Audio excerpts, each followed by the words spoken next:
প্রিয় শিক্ষার্থীবৃন্দ, দিনাজপুর আদর্শ কলেজ আয়োজিত অনলাইন ক্লাসে সবাইকে স্বাগত। আমি মোহাম্মদ মতিউর রহমান, দিনাজপুর আদর্শ কলেজ রসায়ন বিভাগের টিচার। আজকে আমি ক্লাস নিব পরিবেশ রসায়ন সম্পর্কে। আজকে আমার অনলাইন দ্বিতীয় ক্লাস। আজকে আমি ক্লাস নিব পরিবেশ রসায়ন।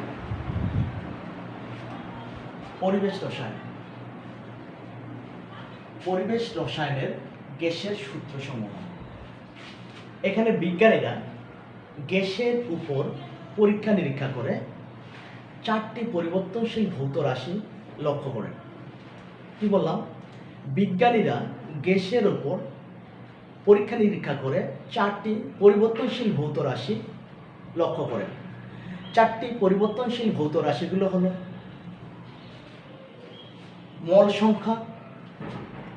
4টি পরিবর্তনশীল ভৌত রাশি হচ্ছে মল সংখ্যা, আয়তন, চাপ, তাপমাত্রা। এই 4টি পরিবর্তনশীল ভৌত রাশি হলো মল সংখ্যা, আয়তন, চাপ, তাপমাত্রা। বিজ্ঞানীরা এই 4টি রাশির মধ্যে যে কোনো দুটা রাশিকে স্থির রেখে অপর দুটা পরিবর্তনশীল রাশি ধরে অপর দুটা রাশির মধ্যে বিজ্ঞানীরা পরীক্ষা নিরীক্ষা করে সম্পর্ক স্থাপন করে, যাকে বলা হয় গ্যাসের সূত্র। আবার বলতেছি, এই 4টি রাশির মধ্যে যে কোনো দুটা রাশিকে স্থির ধরে অপর দুটা রাশিকে পরিবর্তনশীল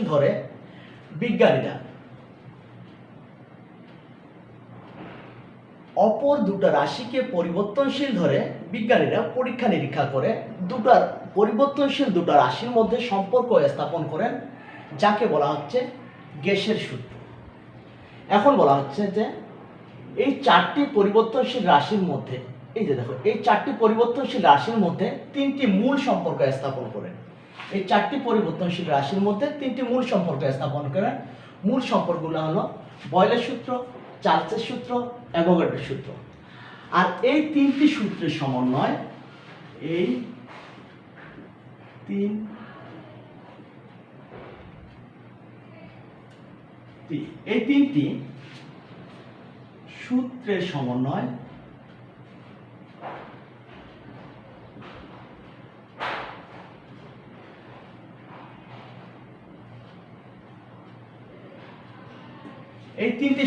সমন্বয়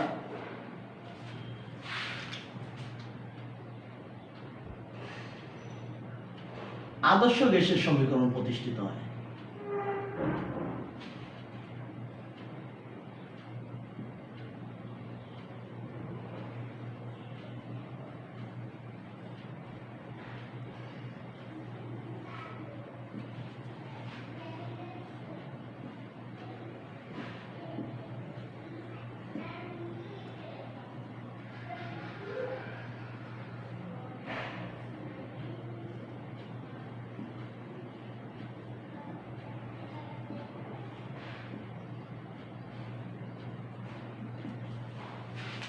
আমি আবার বলতেছি, গ্যাসের সূত্রটা আবার বলতেছি। দুইটি রাশিকে স্থির ধরে বাকি দুটি রাশি বলতে অপর দুটি রাশি পরিবর্তনশীল ধরে বিজ্ঞানীরা পরিবর্তনশীল রাশির মধ্যে পরীক্ষা নিরীক্ষা করে সম্পর্ক স্থাপন করেন। এই সম্পর্কটাকে বলা হচ্ছে গ্যাসের সূত্র। এই গ্যাসের সূত্র হতে আবার 3টি সম্পর্ক স্থাপন করছে বিজ্ঞানীরা। 4টি পরিবর্তনশীল রাশির মধ্যে 3টি মূল সম্পর্ক স্থাপন করেন। সম্পর্ক 3টি হলো বয়লের সূত্র, চার্লসের সূত্র, অ্যাভোগাড্রোর সূত্র। আর এই 3টা সূত্রের সমন্বয় আমরা পাচ্ছি আদর্শ গ্যাসের সমীকরণ। আজকে আমি বয়লের সূত্র সম্পর্কে আলোচনা করব।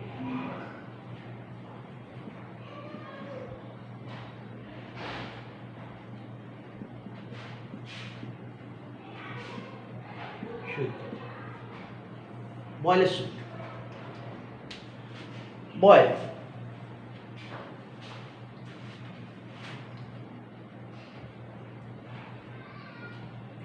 বিজ্ঞানী বয়েলস 1660 সাল। আবার কোন বইয়ে আছে 1662 সাল। তো ম্যাক্সিমাম বইয়ে সবচেয়ে বেশি বই আছে 1660 সাল। কবির রোস্তম আলী আর মহসিনের স্যারের বইয়ে আছে 1662 সাল। আর Sanjeev Kumar Guha sir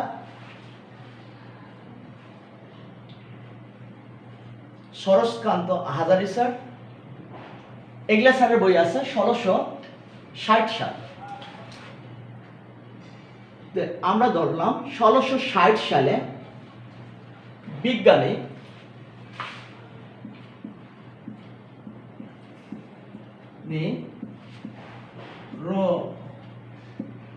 Robert boil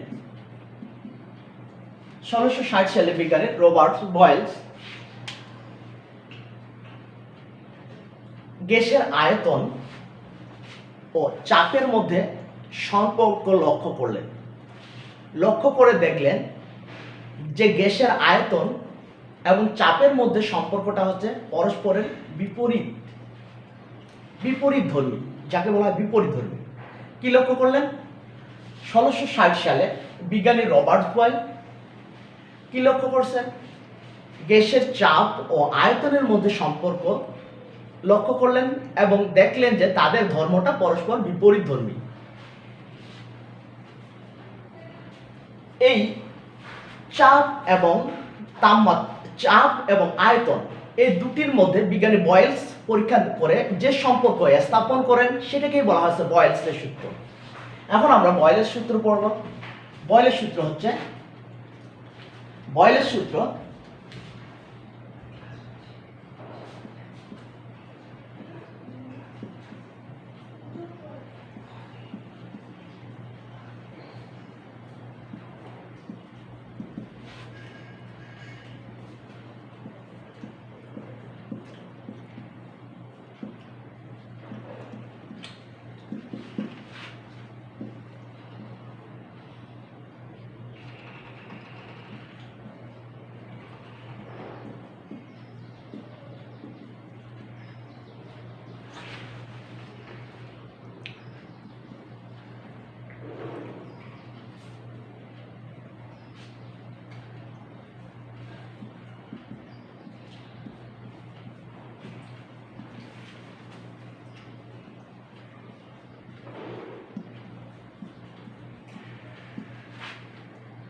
বিজ্ঞানী লক্ষ্য করলেন নির্দিষ্ট তাপমাত্রায় ও নির্দিষ্ট চাপে নির্দিষ্ট তাপমাত্রায় ও নির্দিষ্ট ভরের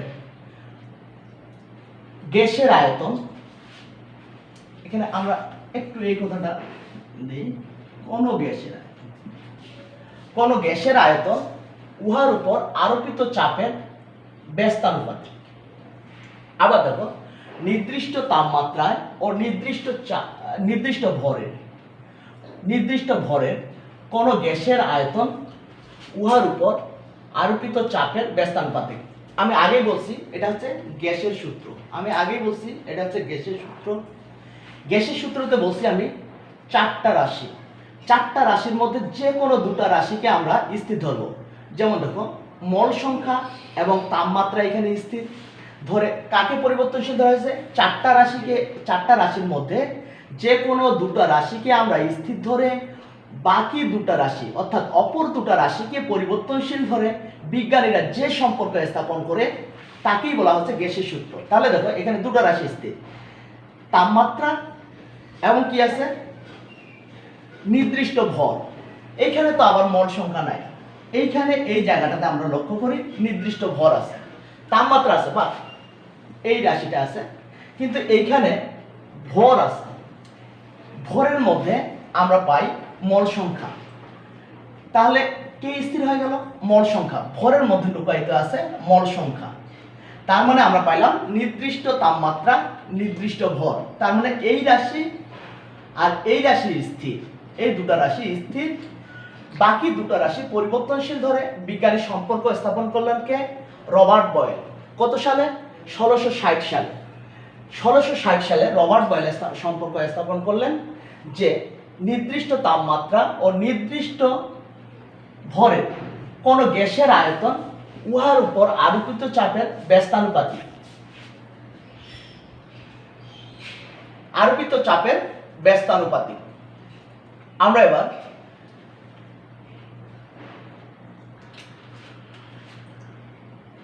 মনে করি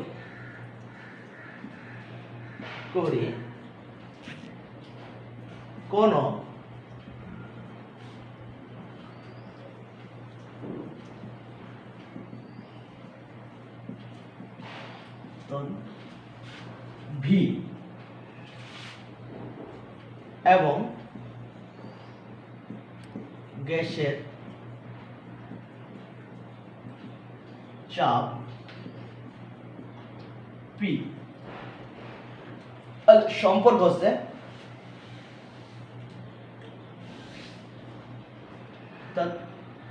ভি সমানুপাতিক ব্যস্তানুপাতিক 1/p। আমরা সম্পর্কটা পাইলাম এটা, কোন গ্যাসের আয়তন ভি, কোন গ্যাসের চাপ পি, আর বয়লের সূত্র থেকে সম্পর্ক আমরা পাইলাম কি? ব্যস্তানুপাতিক। এই যে দেখো ব্যস্তানুপাতিক সম্পর্ক, ব্যস্তানুপাতিক পাই গেলাম। এবার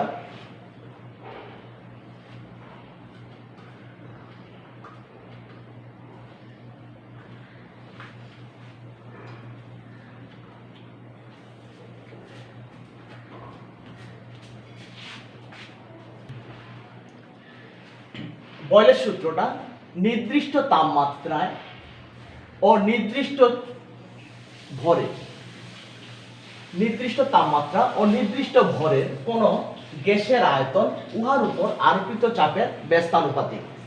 অর্থাৎ আমরা সূত্র পাইলাম, সূত্র পাচ্ছি এই সম্পর্কটা, এটা হচ্ছে একটা সূত্র। এখন এখান থেকে আমরা পাইতে পারি ভি কে বাই পি, কে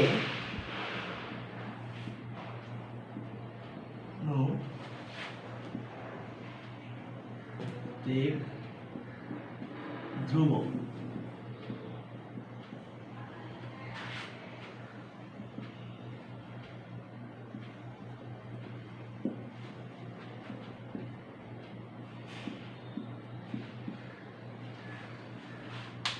বিজ্ঞানী বয়েল লক্ষ্য করলেন যে এরকম একটা সিলিন্ডার,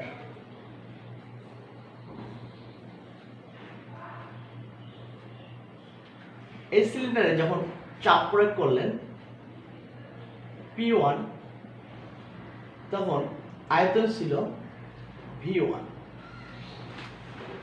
এই দুটা গুণ করে লক্ষ্য করলেন যে একটা ধ্রুব সংখ্যা পাওয়া যাচ্ছে। অনুরূপভাবে এইটাই কি কি স্থির? নির্দিষ্ট তাপমাত্রা ও নির্দিষ্ট ভর।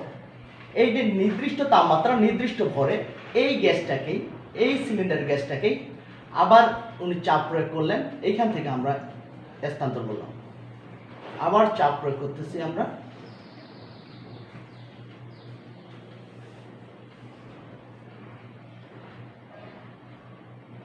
P2, তাহলে আয়তন হয়ে গেল V2।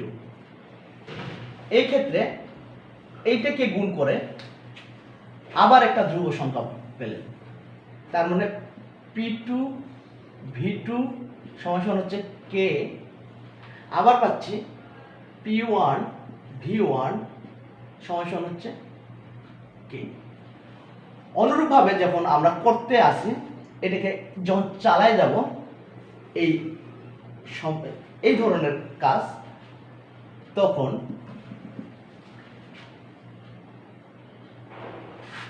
আমরা এই ধরনের একটা সম্পর্ক ব্যাস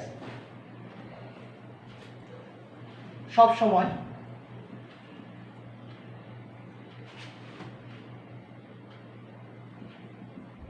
এই ধরনের একটা সম্পর্ক পাবো।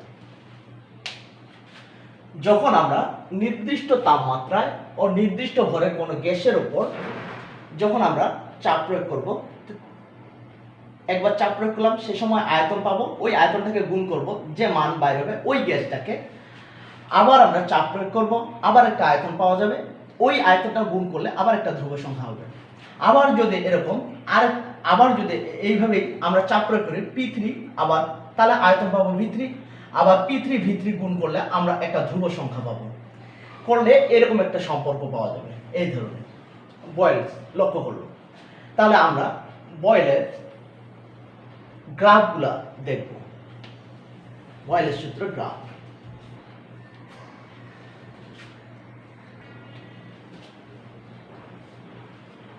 আমি বয়েলের সূত্র গ্রাফ অঙ্কন করার জন্য আনুমানিক কিছু মান নিয়ে নিলাম।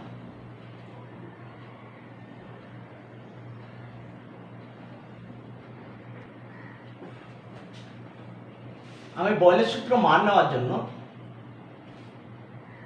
বয়েলের সূত্র গ্রাফ অঙ্কন করার জন্য আমি কয়েকটা মান নিলাম, আনুমানিক মান, ইচ্ছা মতো নিতে পারি আমরা।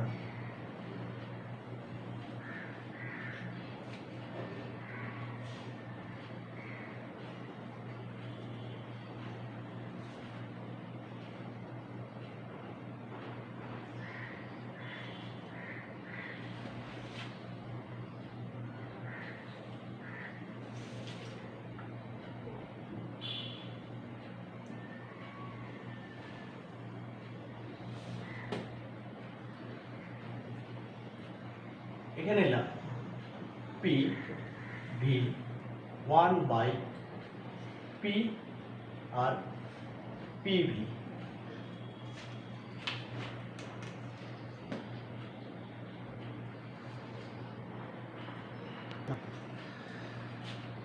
আমি চাপ ধরলাম 1 atm। এই সময় আয়তন ধরলাম আমি 50 লিটার। এক্ষেত্রে 1/P পাইলাম। আগে আমি এই কাজটা করি। আবার চাপ ধরলাম আমি 2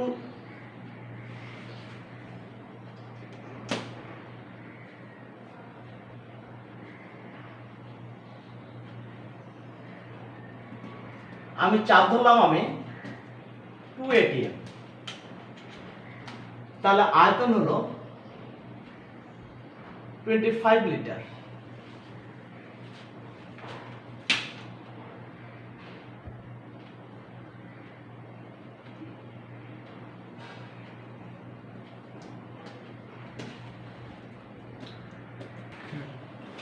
আয়তন চাপ হচ্ছে 2 atm, আয়তন হচ্ছে 25 লিটার।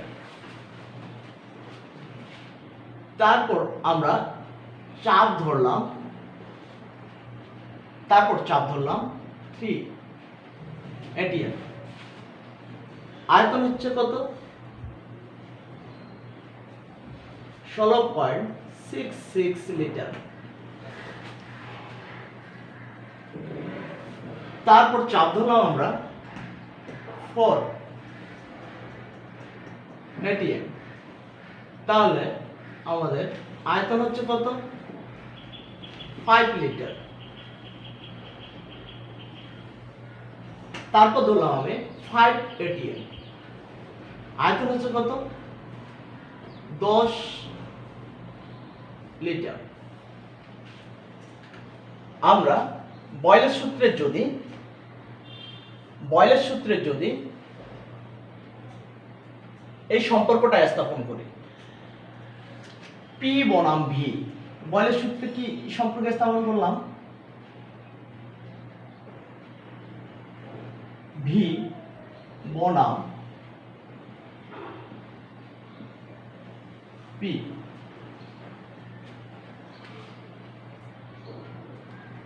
বয়েলের সূত্র আমি সম্পর্ক স্থাপন করলাম ভি বনাম পি। এ সময়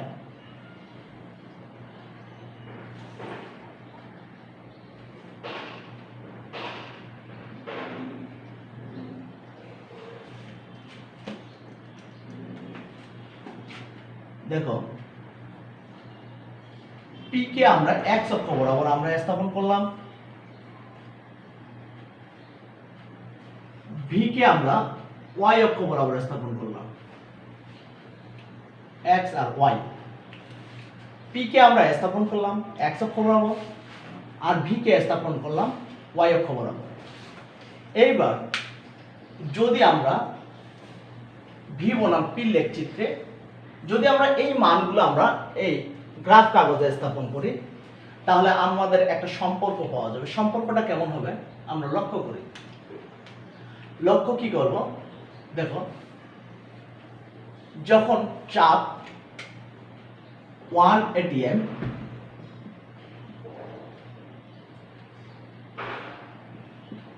তারপর 2 ATM তারপর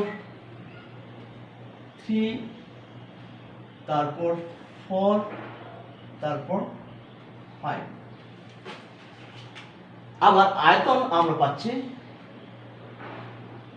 50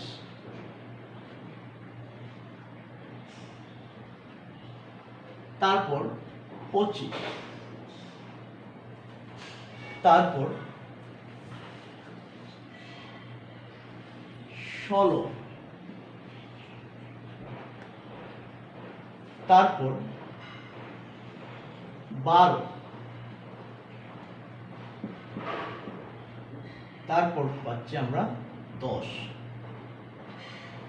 যদি আয়তনের বিপরীতে চাপকে স্থাপন করে আমরা যদি গ্রাফটা অঙ্কন করি তাহলে কি ধরনের সম্পর্ক পাওয়া যাবে আমরা একটু লক্ষ্য করি। এইখানে দেখো যখন চাপ 1 তখন আয়তন ছিল 50, তার মানে আমরা এই জায়গায় একটা বিন্দু পাচ্ছি, এই জায়গায়। যখন চাপ ছিল 2 ATM তখন আয়তন ছিল 25, তার মানে আমরা লক্ষ্য করলে দেখব যে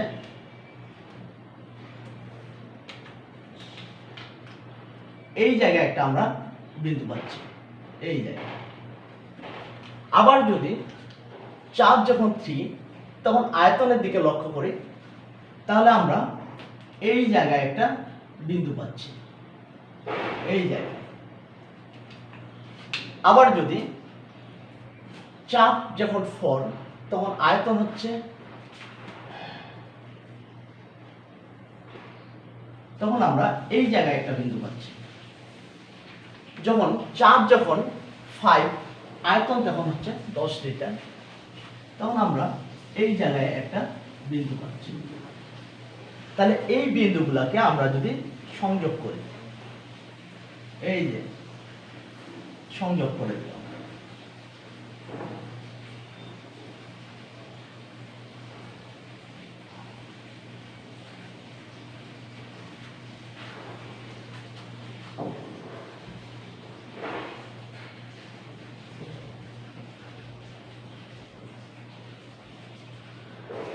তাহলে আমরা একটা অবতল রেখা পাচ্ছি।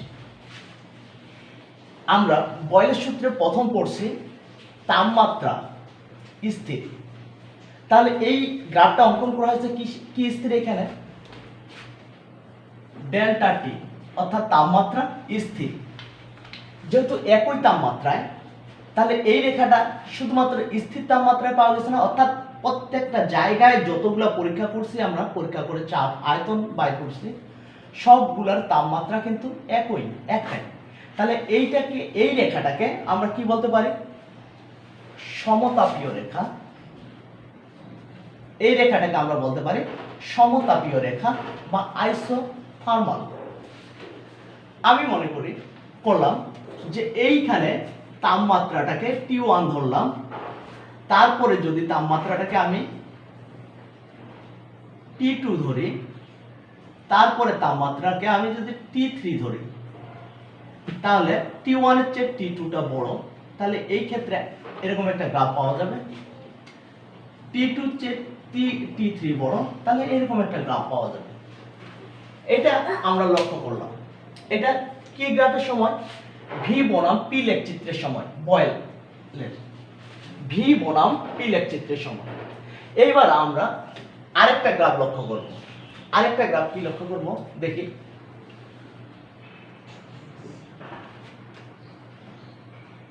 ওয়ান বাই ওয়ান, তার মানে কত বাই হবে? One. 1 by 2.5, 1 by 3, 3, 1 by 4.25, 1 by 5.2। আমরা এই চাপগুলোকে 1 বাই পি করে সাজাই, 1 বাই পি এই চাপগুলোকে। দেখো এবার আমরা আরেকটা গ্রাফ অঙ্কন করি। গ্রাফটা হবে কি, যদি আমরা অঙ্কন করি, গ্রাফটা আমি এই জায়গায় অঙ্কন করতেছি। ভি বনাম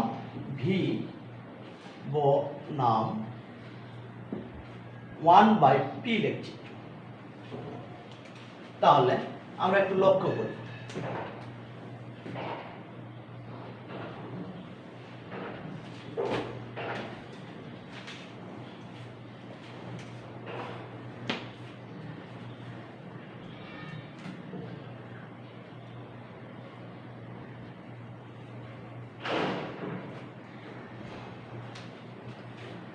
এখানে ভি কে আমরা y অক্ষ বরাবর স্থাপন করলাম, আর P K 1 by P K আমরা x অক্ষ বরাবর স্থাপন করলাম। ভি কে আমরা স্থাপন করলাম y অক্ষ বরাবর, আর P K 1 by P K স্থাপন করলাম x অক্ষ বরাবর। এবার আমরা মানগুলা লক্ষ্য করি, গ্রাফে বসাই এই মানগুলা। আমরা তাহলে মান নিব এটা আর এটা, এই দুটো। কিভাবে দেখো, 1 ATM, আমি আগে এই মানটা বসে 1 ATM, তারপর হচ্ছে 0.5, তার মানে আমরা পাইলাম 0.5, তারপর পাচ্ছি আমরা 3, তারপর পাচ্ছি আমরা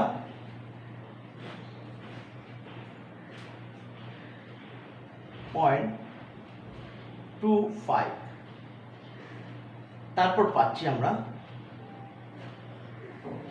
0.2। এবার আমরা লক্ষ্য করি, যখন চাপ ছিল, যখন 1 বাই পি এর মান ছিল 1, তখন আমাদের আয়তন ছিল, একটু লক্ষ্য করি, তখন আয়তন কত ছিল? 50 লিটার।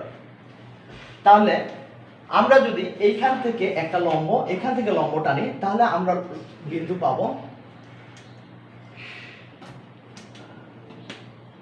বিন্দু পাবো প্রায় এই জায়গায় একটা বিন্দু পাবো, এই ধরুন। পরে যখন আমরা চাপ করলাম এত, আয়তন হলো কত? 1 বাই পি করলাম 0.5, তখন আয়তন হচ্ছে 25।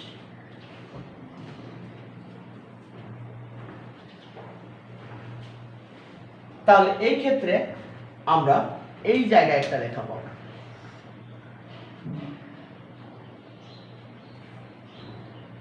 এই জায়গায় আমরা একটা রেখা পাবো, আর বিন্দু পাবো। আবার যখন আমরা 1 বাই পি মান পাচ্ছি আমরা 0.33, তখন আমরা আয়তন পাইলাম 16.6। তাহলে বিন্দুটা পাবো আমরা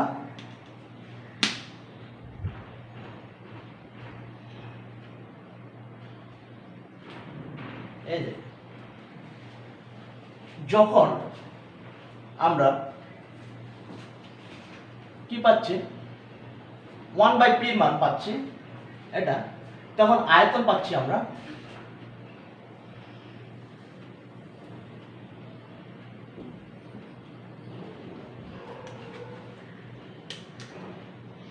তাহলে বিন্দু পাবো আমরা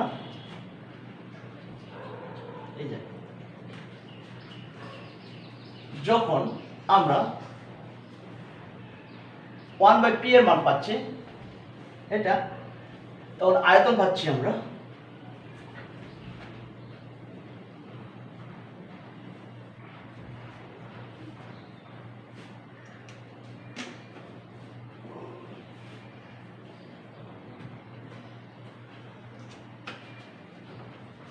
তাহলে এইভাবে যদি আমরা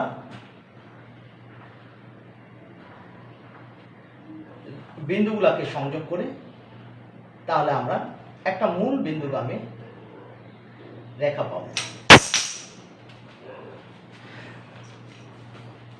এই ধরনের একটা রেখা পাবো। এখন আবার লক্ষ্য করি এখানে তাপমাত্রা ছিল স্থির, তাহলে এই রেখাটার নাম কি হবে? আমরা বলতে পারি তাপমাত্রা স্থির। এই জায়গায় তাপমাত্রা স্থির, তাহলে এই যে ডেল্টা টি মানে স্থির, তাহলে এইখানে এই জায়গাটাতে এই রেখাটার নাম আমরা কি বলতে পারি? আইসোথার্মাল বা সমতাপীয় রেখা, আইসোথার্মাল বা সমতাপীয় রেখা। অনুরূপভাবে এইখানে যদি আমরা করি T1 তাপমাত্রায়, T1 তাপমাত্রায়, তারপর যদি আমরা করি T2 তাপমাত্রায়, অনুরূপভাবে এই ধরনের আরো রেখা পাওয়া যাবে অনেক। এই ধরনের আরো যদি পরীক্ষা করি তাহলে এই ধরনের আরো রেখা পাওয়া যাবে, আমরা পাবো। আবার T3 তাপমাত্রায় এইভাবে যদি আমরা পরীক্ষা করি তাহলে এই ধরনের রেখা আমরা আবারও পাইতে থাকবো। এই ধরনের রেখা T3, এই ধরনের রেখা আমরা পাইতে থাকবো। এইবার আমরা যদি গ্রাফ অঙ্কন করি তাহলে এই গ্রাফটা হয়ে গেল V বনাম 1/p লেখচিত্রের গ্রাফ। এই জায়গাটা থেকে আমরা এই ধরনের গ্রাফ পাচ্ছি। এইবার আমরা যাব PV। আমরা যদি 1 ×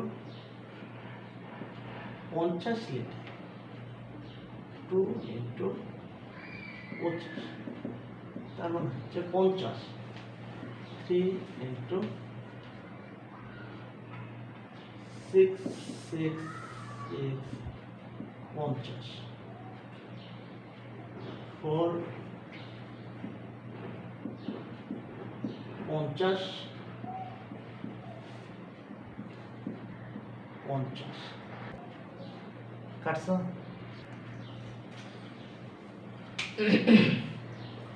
এবার আমরা গ্রাফ অঙ্কন করব PV বনাম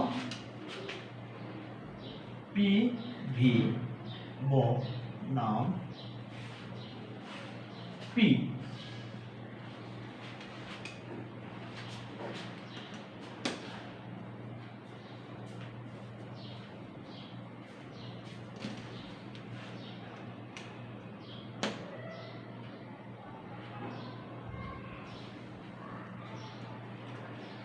যদি আমরা PV এর বিপরীতে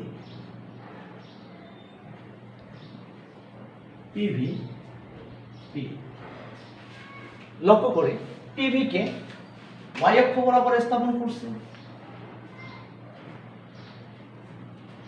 আর P কে x অক্ষ বরাবর, তাহলে আমরা একটু লক্ষ্য করি যখন চাপ ছিল 1 atm 1, তখন PV এর গুণফল ছিল কত? 50। তাহলে আমরা এখানে একটা বিন্দু পাবো।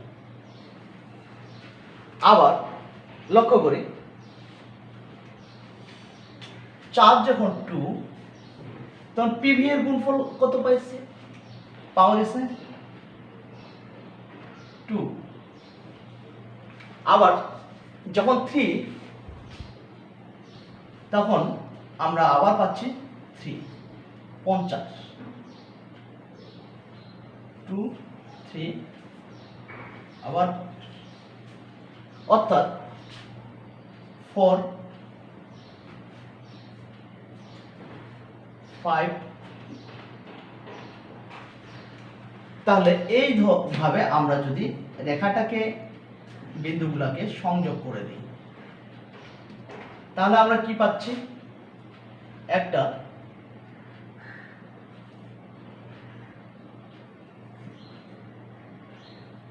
পি অক্ষের সমান্তরাল রেখা পাচ্ছি। এই সময়ও আমাদের তাপমাত্রা ছিল স্থির, এই সময় তাপমাত্রাটা কি ছিল, স্থির ছিল। তাহলে আমরা লক্ষ্য করি এই তাপমাত্রার রেখাটার নাম কি হচ্ছে, এই রেখাটার নাম কি হচ্ছে সমতাপীয় রেখা বা আইসোথার্মো রেখা। এক্ষেত্রে আমরা যদি T1 তাপমাত্রায় পরীক্ষা করি তাহলে এই রেখা, অনুরূপভাবে T2 তাপমাত্রায় যদি পরীক্ষা করি তাহলে অনুরূপভাবে এই জায়গায় আরো রেখা পাওয়া যাবে। আমরা যত তাপমাত্রায় পরীক্ষা করি না কেন সব সময় আমরা এই ধরনের একটা করে রেখা পাবো। এখানে T1 ছোট, T2 বড়।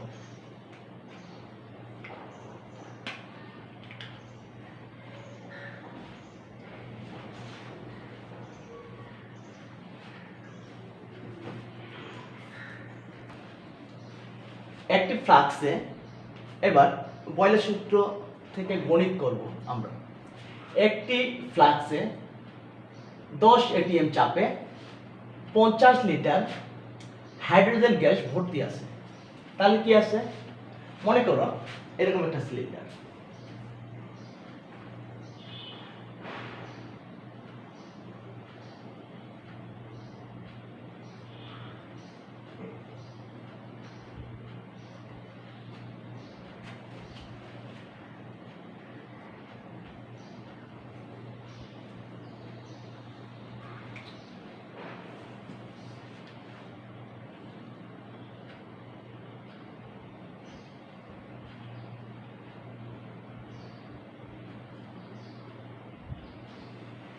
এটা একটা সিলিন্ডার,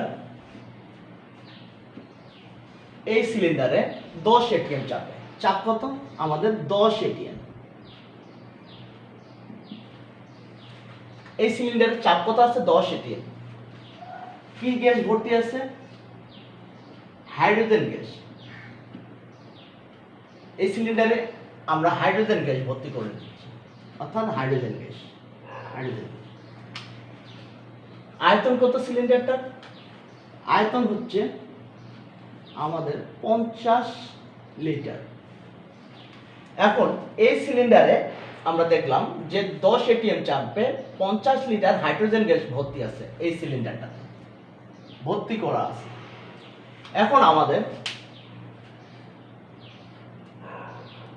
তারপর বলছে গণিতে ভর্তি আছে, তারপর বলছে এই গ্যাসকে একই তাপমাত্রায় 2 আয়তন বিশিষ্ট কতটি বেলুন ভর্তি করা যাবে।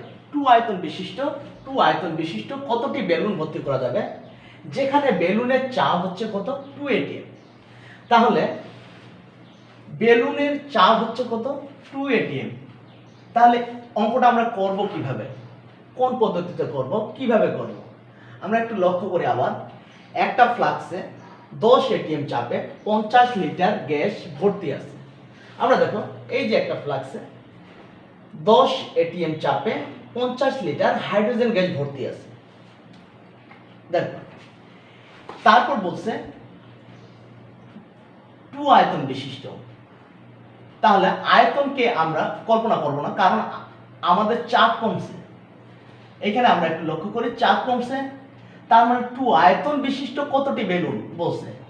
তার মানে এই আয়তন আমাদের গণিতটা করার ক্ষেত্রে সাহায্য করবে না। আমাদের প্রথম কাজ হচ্ছে এই গ্যাসটাকে আমরা এই যে 2 atm চাপ আছে এই চাপে নিয়ে যাব। তাহলে এই গ্যাসটাকে আমরা বেলুনেই দিতে পারি সরাসরি, অথবা আমরা কি করতে পারি অপর একটা সিলিন্ডারে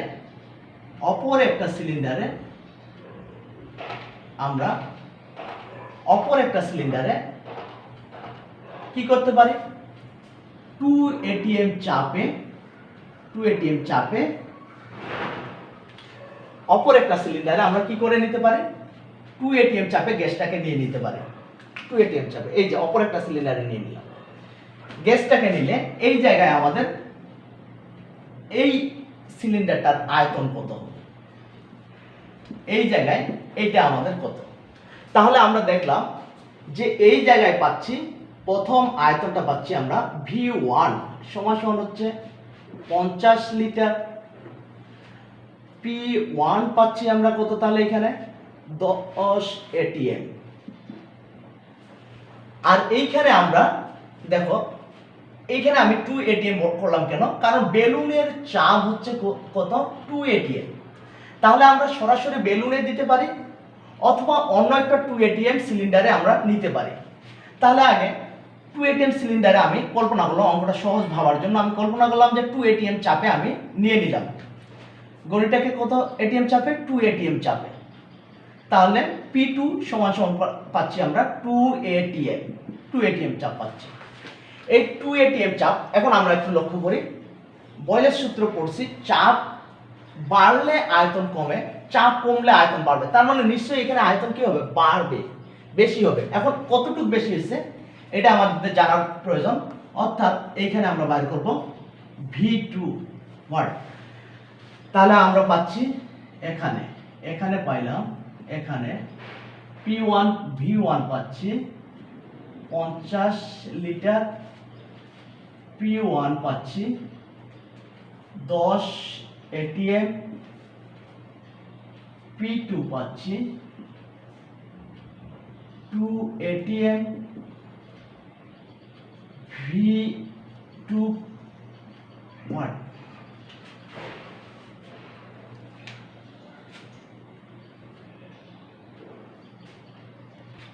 আমরা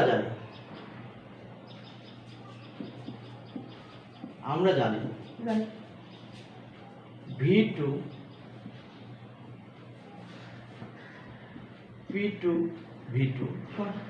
P1 V1। তাহলে V2 সমান আমরা পাচ্ছি কত,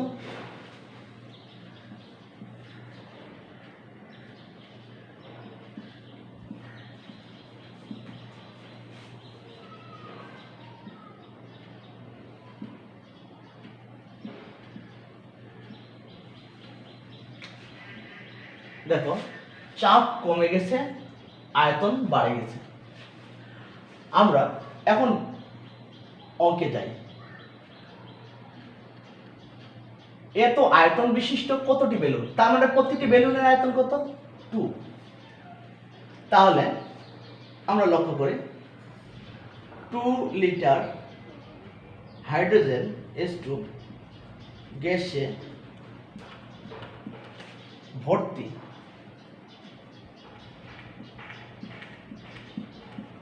করা যায় একটি বেলুন।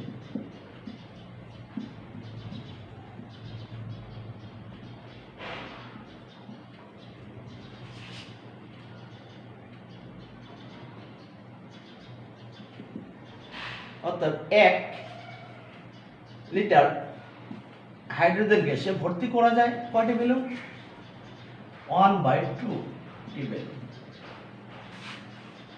অর্থাৎ 2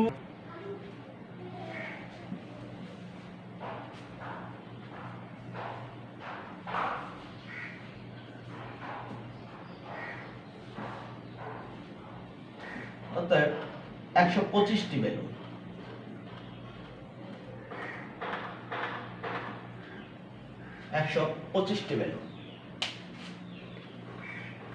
আমরা লক্ষ্য করি 2 লিটার হাইড্রোজেন গ্যাস ভর্তি করা যায় কয়টি বেলুন, একটি। 2 লিটার হাইড্রোজেন গ্যাসে ভর্তি করা যায় একটি বেলুন, অতএব একটিতে, অতএব 250 লিটারে ভর্তি করা যায় 125টি বেলুন। প্রিয় শিক্ষার্থী বন্ধুরা, আজকে এই পর্যন্ত। নেক্সট ক্লাসে আবার দেখা হবে।